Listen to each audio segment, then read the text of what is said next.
मंत्री अधिकारी बदललात, पण महापालिकेतील शहर अभियंते खुर्ची सोडेनात. शहर नियोजनात वर्षानुवर्ष होतोय कंत्राटाचा अर्थखेळ.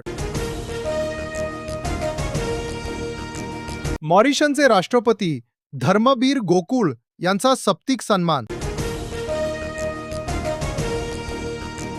गुळ आधी महागला, आता दरात घसरण.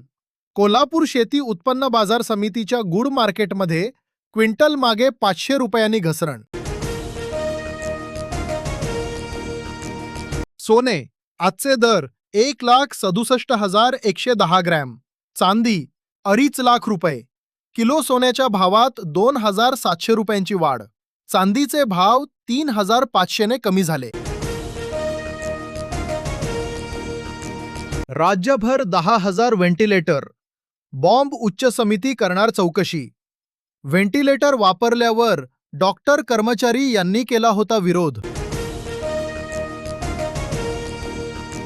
मराठा कुणबी वंशावळ समितींना मुदतवार अपूर्ण जुळवणे त्वरित पूर्ण करण्याचे आदेश. ओबीसी क्रिमिलेअरचा पेच सुप्रीम कोर्टात विशेष खंडपीठ. मासवन आश्रम शाळा अधीक्षक निलंबित. चिमुकल्याचे मृत्यू प्रकरण एसआयटी मार्फत चौकशी. मासवन आश्रम शाळेतील 7 वर्षीय चिमुकल्याचा मृत्यू.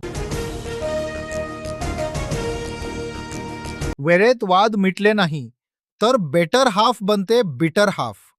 पती पत्नीच्या नात्यावर दिल्ली उच्च न्यायालयाचे निरीक्षण. लाडक्या विघ्नहर्ताच्या आगमन मार्गावर अडथळ्यांचे विघ्न.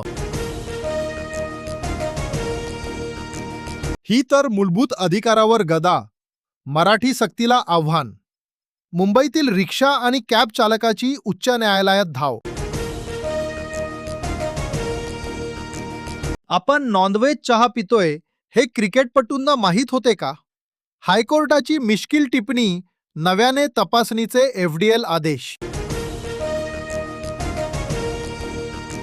चर्चगेट मेट्रो स्थानकातील लिफ्ट पडली बंद, 6 प्रवासी अडकले. रुग्णालयाचे अग्निविद्युत सुरक्षित ऑडिट करा.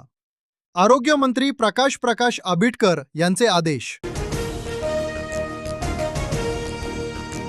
स्वयं अर्थसाहित्य विद्यापीठांमध्ये मराठी भाषा विभागाची स्थापना करा. पाटील त्या 10% विद्यार्थ्यांना 50% शुल्क माफी द्या. एक्सर्बिया समूहाच्या प्रवर्तक विरोधात गुन्हा 1,558 कोटीच्या आर्थिक गैरव्यवहाराप्रकरणी कारवाई. दिवाळीत कांदा आणखी रडवणार. सप्टेंबरपासून आवक होणार कमी. ऑक्टोबरपर्यंत पुरवावा लागणार. विक्रमी दर वाढ होणार. रुग्णांसाठी नातेवाईकच भाजीत लपवून आणतात. दारू, गांजा आणि गुटख्याच्या पुड्या. उल्हासनगरमध्ये वर्षभरात 12हून अधिक जणांवर गुन्हे. 66 तोळे सोने घेऊन 48 तासात बेड्या नवीन. पनवेल 17 वर्ष तरुणाला पनवेल शहर पोलिसांनी 48 तासात सोलापूर जिल्ह्यातून ताब्यात घेतले.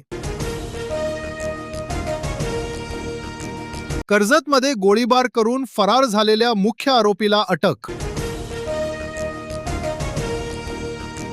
वरून राजा रुसल्याने विदर्भ मराठवाड्यात गंभीर परिस्थिती. सोयाबीन, कापूस आणि तूर या प्रमुख पिकांच्या वाढीवर आणि उत्पादनेवर घट होण्याची शक्यता. पावसाळ्यात विजेची मागणी वाढली. ऑगस्टमध्ये पावसाने दडी मारल्याने उष्मा वाढला आहे. परिणामी विजेची मागणी वाढली आहे.